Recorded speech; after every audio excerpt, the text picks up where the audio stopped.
up? Woo! OPEX, #1 baby on the internet. Yeah, right.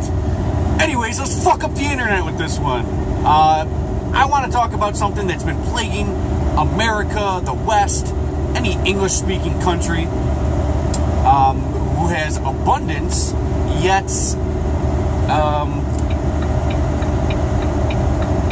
devours that abundance, we'll just say. In the media and such, want to portray being fat as normal.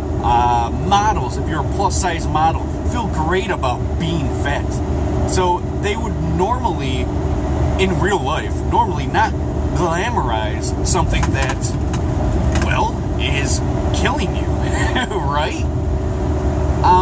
Being fat and overweight is not a good thing. I think most people know this, but there is a glorification as of the last probably 10 years of plus-size models with a big smile, being half naked in front of the camera and being posted on the front of a magazine.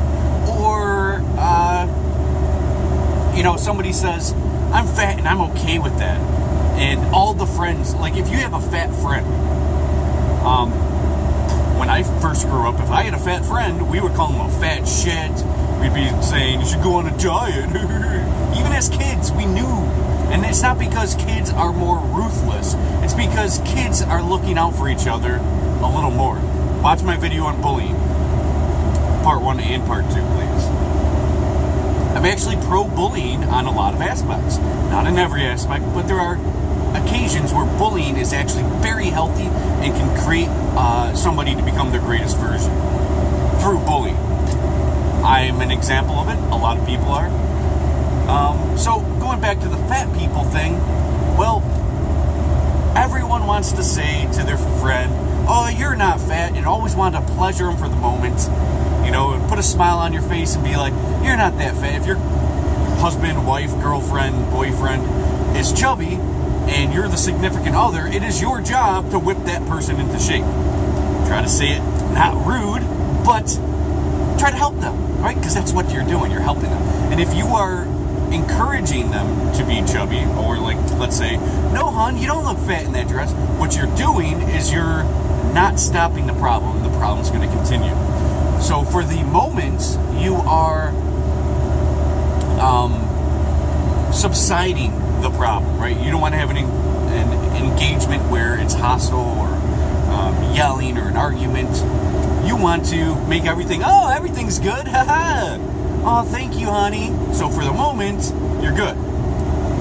For the next year, the next year goes by, your significant other's getting fatter and fatter, or whoever's in your life, right, that you can be helping, is getting fatter and fatter, and they're not doing anything, and then they're depressed at night, they're trying to eat their sorrows away. Like, it becomes a very sad place.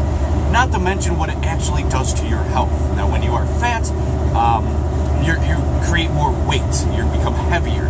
And when you're heavier, it's harder to move around. Not only is it harder to move around, you're storing sweat, fat, and other nasty things into your cells, into your body. And when you're doing that and you're so heavy, it makes it so much harder for your cardio to work properly. Like, it's so much harder for your heart to be able to withstand and for your heart to function properly when it's carrying so much weight. It's not going to be easy to move around, like I said, and you're overall just not going to be healthy, and you could be succumb to a ton of different diseases, starting from inflammation to heart attack. I mean, heart disease, whatever, right? And you don't necessarily have to be just eating bad food for this. Just go out and exercise a little bit every day. And know I'm a truck driver. I've been gaining weight, so I'm struggling with this. So I think this is rather important to understand that this obesity thing, the being fat thing, is a real problem. And what the media is trying to do, and the left, and et cetera, is trying to get people to not help other people, into coaching them to get better. Now, if you're somebody who's been in shape their whole life, meaning you're working on yourself, you're active your whole life, you don't have to worry about obesity because you've always been active and you probably put on a decent, healthy, nutritious meal a few times a day, and you're doing the right things for your body. You're going to be living a lot longer, and you look at yourself as in shape. And then there's people that aren't in shape, right? Which is the majority of people, and the majority of people are not in shape. I'll just put it that way. Being skinny is a good thing. And a lot of people are like, oh, this person's too skinny. This girl's too skinny. Look at how small her ass is. Right? Especially with women, oh, you're too skinny. Or if you're a guy, if you're that skinny, you're frail and you're just a weakling and you're a pushover. A 5-year-old kid can, an 80-pound 5-year-old kid, a chubby kid, can knock this guy over, right? So there's a lot of pressure in society to not remain skinny. However, skinny is a very healthy thing. Your heart can work at its maximum very easily. You can outrun a lot of people. You are very healthy when you're skinny. And when I mean skinny, I do mean skinny. I don't mean a little chub, a little beer belly. I mean skinny. Imagine back in the 70s. How many people were fat in the 70s? Not too many people. And then those people that were fat were pretty much not demonized, or casted out of society, but they were sort of bullied into trying to help them, right? So people would try to help people back in the 70s. I live in the 70s, no, but you can only assume, because how life was back then, they didn't have the media saying that it's okay to be chubby, it's okay to be plus size, it's okay to be unhealthy and, a glutton. But it isn't okay.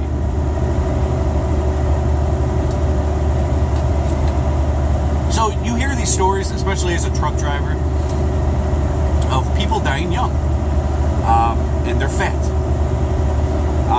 As a truck driver, I've heard those stories that, there'd be a truck and a pilot or something for like a week, and then they finally go and check on them, or whatever. Not really check on them, but like actually try to open the door and force their way in. They'll get the cops involved, like, hey, this truck's been here for a while. They'll get the tow truck company ready to tow it out of here. Oh, they just left their truck and left. Then they go back to the sleeper, and there's a dead fucking corpse. So, and it's a fat corpse, right? So, when you're not moving, especially as a truck driver, you're not moving, you're not exercising, you're just thinking, rise and grind. The second you wake up, you grind. That's what I do. I just fucking grind. I know I should be taking a few seconds out of my day to do some sit-ups when I first wake up. Wake up, do some sit-ups, walk the truck stop or shipper or wherever I'm parked for the night. Just walk around for a little bit, get back to my truck, start my day. But I don't do that, and I should. So this is something I need to work on, and something that most people need to work on if you're in an English-speaking country.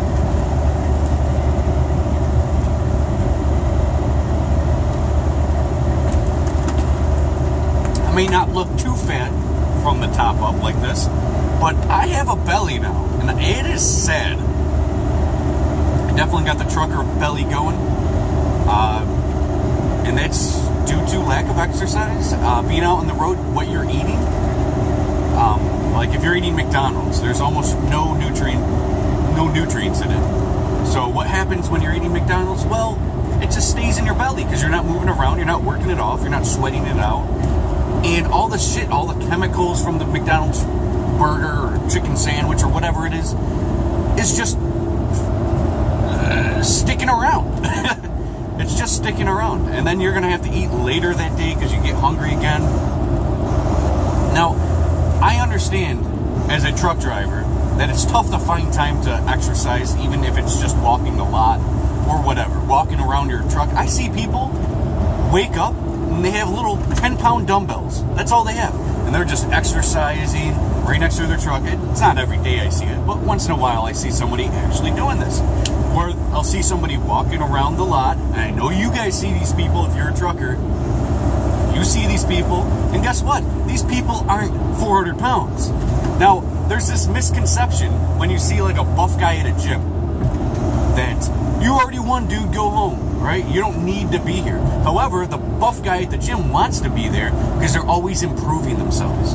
And it makes it that much tougher when you're seeing some 250 guy bench pressing 400 pounds that it's tough for you to look at yourself as a 300-pound person, let's say, like you're a big person, to start working out or start exercising, because they will laugh at you at the truck stop if you're 300 pounds walking around. Fuck that. So, for example, I was like 24 at the time, or 20, yeah, probably 24 at the time. And I remember this guy, he was a couple years older than me, and we worked together doing maintenance on a apartment complex. And he lived at the apartment complex, and I just moved into the apartment complex. And I was saying, geez, I wish I wish they had a workout place in there, right? Like a little mini gym where I can work out every day after work. And he goes, nah, man, come to my place. And I went to his place, and he had all types of dumbbells. And he goes, and he works out every day. I'm like, dude, I'm not going to be able to keep up with you, so you can't make fun of me that I'm not going to be able to do what you can do right now. Like, I was kind of nervous, like, this guy's buff, this guy's strong. And I just remember him saying, dude, the fact that you're willing to do this is awesome. You see that first dumbbell? That's 2 pounds. If you came over and that's what you used, dude, I'm not going to make fun of you. You're doing 2 pounds more than you were going to do without coming over. Right? So he had all these dumbbells lined up from like 2 pounds to like 70 pounds, literally dumbbells. And there was like 40 different kinds, different ones. You know, every like 2 pounds was another dumbbell. And he literally pointed to that first one. It was like, dude, you do that, I'm happy. You're at least making progress. And I thought to myself, I was like, you know what? You're a lot better than my last workout partner that forced me to start benching like 180 pounds and do reps with the shit. But anyways, the point is, that's what it is. Don't make fun of somebody who's just walking around. When you see a fat person jogging, I always look at him and I'm like, good for you. I hope you keep it up. I hope you keep it up. Or if I see a fat person on a bike or going to the gym, all I think about is keep it up, keep it up. Better yourself, become your greatest version. Heal from the disease called obesity.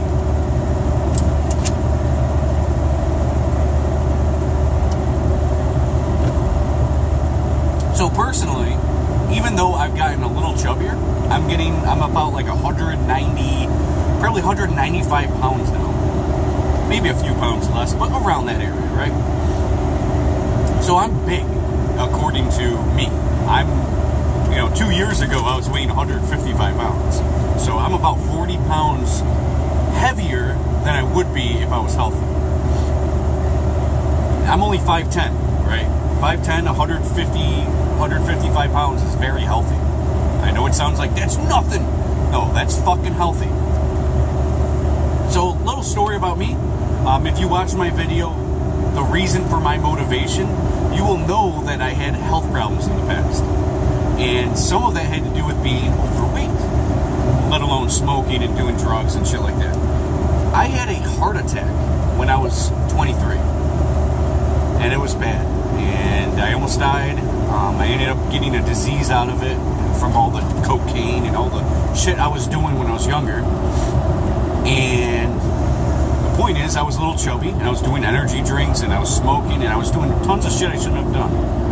And I started having health problems that was permanent. They told me I was going to have it the rest of my life. My doctor told me I shouldn't even eat chocolate. I shouldn't even do anything, right? Like, literally nothing. I don't eat candy, chocolate, don't smoke, anything that has caffeine in it, including chocolate. Like, he told me don't eat chocolate, because that could spark an attack. And I was like, oh, fuck. And I was pretty much, like, very weak during that year or whatever. But I ended up, to myself, I don't really trust doctors. And I don't trust when they say this is going to be permanent. So what I did was I exercised as much as possible. I was very tough with heart disease and shit. But I started to exercise. I started to I quit smoking right away. I quit the energy drinks. I quit drinking coffee. I quit everything that I was doing when I was 23. And by the time I was 24, I was healthy. I wasn't able to run marathons or anything, but I was healthy, and I got myself out of something that could have spiraled to my death. Easily spiraled to my death, especially if I was still doing drugs and energy drinks and smoking cigarettes and whatever, right? I definitely would have spiraled to my death very soon. So what I did was I started researching things of the healthiest diets, what to do to increase cardiovascular health. And what happened was I fell in love with the vegan diet. And I became a vegan. So for like a year and like 10 months, I went vegan. And I was skinny, I was healthy, and I felt very good. And I felt very, very good. Like, all of a sudden, I stopped getting attacks. I stopped having very, very bad health problems. It would arise, but not often. Then I started to work out. I was a vegan who was able to work out, extremely toned. I have pictures of myself that would shock you how buff I was. Not like fucking big bodybuilder shit, but like buff as in tone buff. And I was very proud of myself. I was trying to make myself become my greatest version. Eating healthy, staying away from fast food, meats, etc., dairy, all the shit that would harm my health. So I really took it upon myself to save my life by going to do something that wasn't the greatest feeling for me. Even though every time I would work out and I would have nutrients in me, I felt great. But this was abnormal for me because I was used to getting high, drinking all night. On my way home from the bar or something, I would grab some McDonald's or Taco Bell, late night shit. Go home, go to sleep, fight some acid reflux, and that was my night.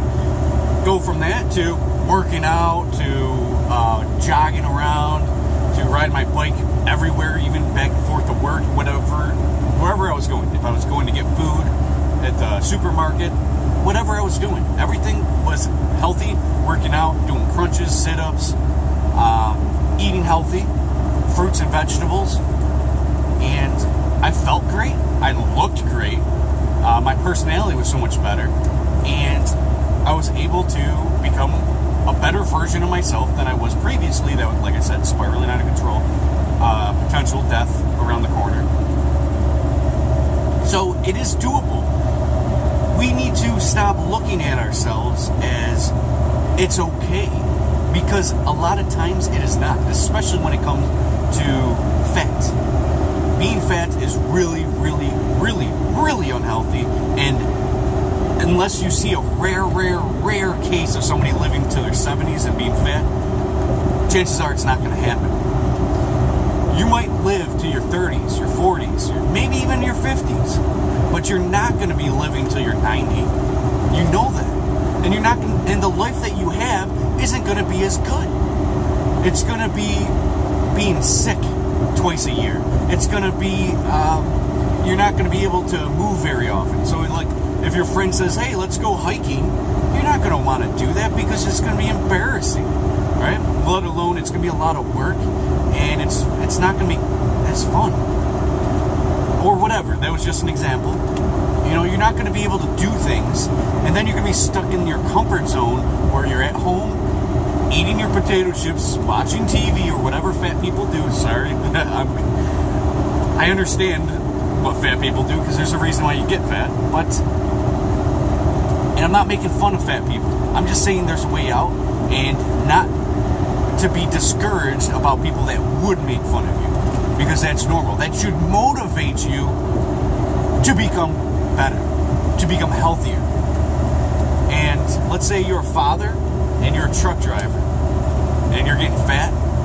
Well, what do you want? Do you want to not be part of your child's lives, like in a few years? Or, if you're getting fatter and overweight, impress them by looking good and feeling good and becoming a better version. And then you can improve on what you're teaching your kid, because nobody's going to learn from their fat parent on, anything positive about how you treat yourself, right? So you need to be an example. And if you're working out and looking good and feeling good, having all types of energy, well, what does that show your children? That shows your children that you need to work on yourselves. And there's so many moral examples of just bettering yourself can be a good example for your children to make your children not fall down the wrong path.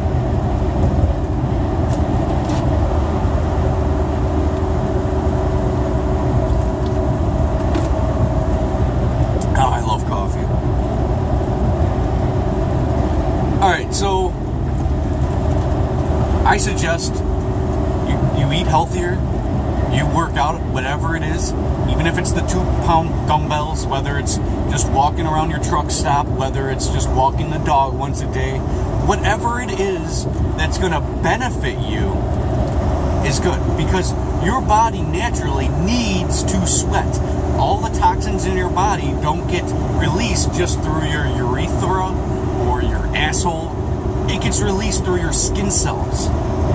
You need to get rid of this shit, because when you're storing this shit, this creates disease. It creates discomfort. And it creates a lot of problems due to your health. It can clog your arteries, it can clog your veins, whatever, right? And this isn't good. This isn't good. You need to work a little bit of a sweat. Get your heart moving a little bit. That's all you need, because if your body's at a constant state of your heart just doing the same thing, dope, and never fluctuating, that's a problem. Your body naturally needs to work its heart, its organ. Because when you actually do work the organ, it's not going to be good if you never do it. So it's like the same thing when you're, let's say, you're around a bug, let's say, like a bug that can get you sick. Well, if you're around this bug that can get you sick all the time, you'll build up a tolerance to it, and it won't cause any harm. But when you're never around bugs, let's say you never play in the dirt, ever, and you're always inside, well, when you do go play out in the dirt, and that bug gets into you, well, your body doesn't know how to react to that, and it's going to shut down, and you're going to be sick. And it could potentially kill you, just because you're not around that bug very often. And then you're not building your immune system against it. But if you were constantly around these bugs, it would never affect you, right? Same thing goes with your organs. If you're not using your organs, like your heart, the way it should be, even your brain, if you're not using your brain, when you do use it, it's going to be like, it hurts to think, right? Because you're not utilizing it. And the more you utilize it, the better it's going to be, and the easier it's going to be, and the greater version of you is going to sprout. And then you can grow and become better and better and better. Just like that guy who's been at the gym for 30 years. Yeah, he won. He's already better than everyone else. But he's trying to be better than who he was yesterday. So focus on that. Getting better than you were yesterday. Physically, mentally, spiritually. You don't want to end up being the person who dies at an early age because they decided they wanted to be fat. Because that is a decision. It's not like, for example, I don't know if you see this. I've been in a lot of fights as a kid. There's a lot of examples of me getting hit by objects and, getting pushed into a tree and shit like that. I have a crooked nose. That's something that I can't just fix, right? Without surgery or something like that. I have this crooked nose. I have scars on my forehead. That's not something I can fix. That's something I'm going to have to live with. Being fat is something you can fix. I don't feel bad for anyone who's fat because that's something that was your decision. Now, however, I will try to help you. And I'm not going to be sitting there. For example, I will never be able to date a fat chick, even though I know she can change. But that's why. It's because she chose to not help herself. So she has no ambition or drive or care for herself to be healthy and become great and to look good for me. So if she doesn't have that quality, what makes you think that just me jumping on the scene is going to make her do it? Or at least for the long term, right? Because she doesn't want to. She's lazy. These are all terrible qualities. So how do you get, what kind of girl am I looking for? Someone who's taking care of herself. Or else I'm going to be stuck taking care of her every step of the way. Yes, honey, you are fat. Let's fix this. I'll work out with you. I need to lose a couple pounds. You know, that's going to turn into a never-ending battle with her issues. So unless she's healthy when I meet her the first time, chances are I'm just going to blow her off and not find her attractive because of up here. Because you being fat isn't a result from down here, it's a result from up here. Whether that's laziness, whether that's prioritizing television over working out, or whether that's whatever, right? You chose this route of being lazy. You chose this. It all starts here. So you fix this, then you fix the next step, then the next step, then the next step. Before you know it, you're feeling great. You're looking good, you're feeling good. Life gets a lot better. So think about it. Because it's pretty damn easy once you realize how easy it is. And again, it's something I need to work on because I've gained a few pounds. I've done a few sit-ups here and there, but I haven't been active with it because of my rise and grind type excuse. So I'm going to start this up. I hope you guys start it up. Start eating healthier. You know, stop going to the truck stops as often or the fast food places. Start worrying about what's lighter foods. Like, it doesn't necessarily have to be a salad, but just something lighter, because your body, when it's heavier, has to work twice as hard, not only to digest it and pass it, but it has to work twice as hard on your cardio, on your heart especially. And that's your ticker, man. You lose that, you lose you. Alright, that's enough for this video. Hope you guys got something out of it. Hopefully it'll motivate you to start feeling better and looking better and becoming your greatest version. See you guys.